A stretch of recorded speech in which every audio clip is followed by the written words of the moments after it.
3 տարի առաջ էլ մենք լավ օրի չէինք։ 44-օրյա պատերազմ, կորուստներ, դառը օրեր։ Այն ժամանակ ֆուտբոլի մեր հավաքականի հաղթանակներն օգնեցին գոնե որոշ չափով թոթափել այդ դառնությունը ու նաև զգալ, որ մենք թույլ չենք, մենք էլ կարող ենք հաղթել, եթե ամեն ինչ ճիշտ անենք ու ցույց տանք նվիրում։ Այսօր մեր հավաքականի առջև նորից նույն խնդիրն է։ Հոկտեմբերի 12-ին մեր թիմը հերթական ընտրական խաղ կանցկացնի Լատվիայի հետ Ռիգայում։ Իսկ հոկտեմբերի 17-ին էլ ընկերական խաղն է Հյուսիսային Մակեդոնիայի հետ Ստրունիցայում։ Ու այս խաղերը կարող են դառնալ այն փոքրիկ դրականը, որ կլինի հայերիս կյանքում այս աշուն։ Հայաստանի հավաքականի գլխավոր մարզիչ Ալեքսանդր Պետրակովն արդեն հրապարակել է ազգային թիմ հրավիրված ֆուտբոլիստների ցանկը։ Այս վիդեոյում կանդրադառնանք կազմի ընտրությանը, կհասկանանք ովքեր են բացակայում ու նաև կամփոփենք ֆուտբոլիստների մարզավիճակը։ Բաժանորդագրվեք իմ ալիքին ու անցնենք բուն թեմային։ Եվ այսպես, Ալեքսանդր Պետրակովն այս հավաքի համար հրավիրել է 24 ֆուտբոլիստի։ Միանգամից հարց է ծագում, իսկ ինչու ոչ ավելի շատ։ Չէ՞ որ խաղերից մեկն ընկերական է եւ կարելի է նոր ֆուտբոլիստներ փորձարկել։ Իսկ ընդհանրապես այս հարցը շատ ավելի խորն է։ Ուկրաինացի մասնագետն իր աշխատանքի սկզբում մի քանի ֆուտբոլիստների փորձարկեց, բայց արդեն իր երկրորդ հունիսյան հավաքից հետո կարծես ձևավորեց իր վերջնական ցուցակը, որը այլևս փոփոխությունների ենթակա չէ։ Սեպտեմբերյան հավաքի ժամանակ նման ընտրությունը արդարացված էր թվում, որովհետև երկու խաղն էլ ամենաուժեղ մրցակիցների դեմ էր ու պետք էին միայն փորձված տղաներ։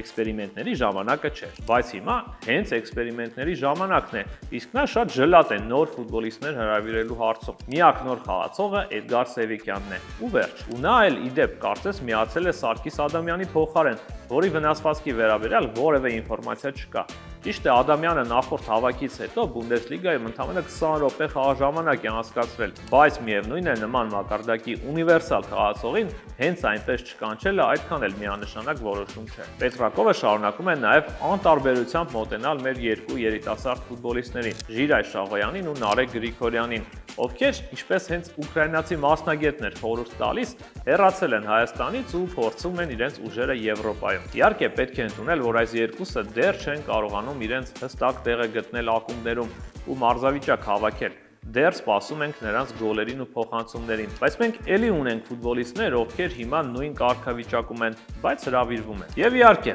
Պետրակովի օրոք կայուն կերպով նվազում է Հայաստանի առաջնությունից հավաքական հրավիրվող ֆուտբոլիստների թիվը։ Այս անգամ այդ թիվը 9 է, որից 3-ը դարպասապահներ, երկուսն էլ Ուրարտուի պաշտպաններ, ովքեր ամենայն հավանականությամբ խաղաժամանակ չեն էլ ստանա, եթե ինչ-որ արտառոց բան տեղի չունենա։ Չնայած Հովհաննես Համբարձումյանը ապաքինվել է վնասվածքից ու արդեն մարզավիճակ է հավաքում, բայց դեռ չի ստանում Պետրակովից իր առաջին հրավերը։ Նույն եզրում ուշադրության չի արժանացել նաև բավականին լավ մարզավիճակում գտնվող Դավիթ Դավիթյանը Փյունիկից։ Սա նշանակում է, որ այստեղ կերկին տեսնելու ենք Արտակ Դաշյանին։ Ու այդ դեպքում ինչպես է ուկրաինացի մասնագետը փորձարկելու Սպերցյանին ավելի բարձր դիրք տեղափոխելու տարբերակը։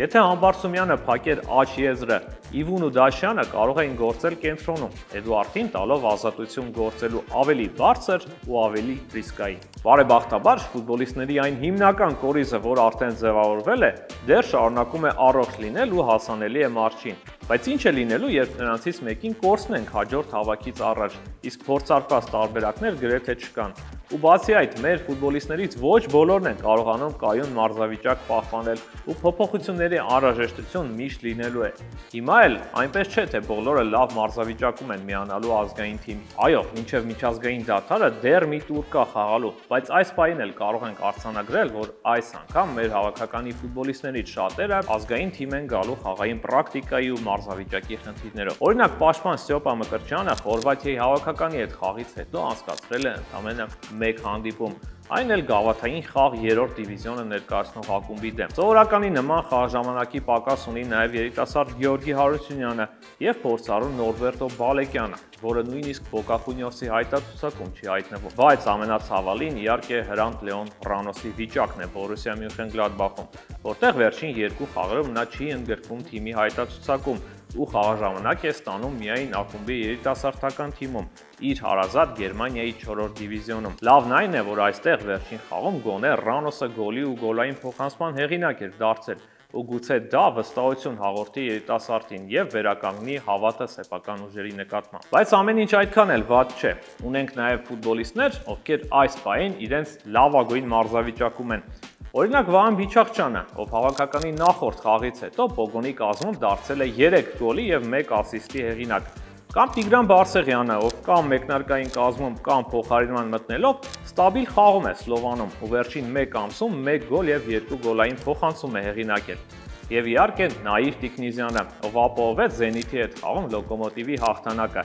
իր գոլով եւ գոլային փոխանցումով։ Վերջին խաղում դրան գումարեց եւս 1 ասիստ։ Եվ որ պակաս կարևոր չէ, խփեց իր գոլը նաև անձնական ճակատում, ստանալով ամուսնանալու համաձայնություն հաղորդավարուհի Յանա Ռոմաշկինայից։ Դե իհարկե, այս անգամ հարձակմանը նոր երանգներ կարող է տալ Էդգար Սևիկյանը։ Նա 3 գոլ ունի իր հաշվին այս մրցաշրջանում ու հիմա լավ մարզավիճակում է։ Բայց հաշվի առնելով, թե ինչքան լավ խաղացողներ ունենք հենց այդ դիրքում, Սևիկյանից ավելի շատ սպասելու ենք բազմազանություն, ինչը նա կարծես թե իր որակներով կարող է տալ։ Էդգար Սևիկյանի մասին առաջիկայում կունենանք առանձին վիդեո, որտեղ մանրամասն կխոսենք նրա խաղաոճի, որակների ու հավաքականում հնարավոր դերակատարության մասին։ Բաժանորդագրվեք, որ բաց չթողնեք։ Ընդհանուր առմամբ պատկերը այնքան էլ վատ չէ, ու այս ռեսուրսները պետք է որ բավարարեն Լատվիայի դեմ արտագնա խաղի համար։ Այնտեղ իհարկե հեշտ չի լինելու, ու Լատվիայի համար էլ սա կարող է դիտարկվել որպես միակ խաղը, որ նրանք կարող են հաղթել այս խմբում։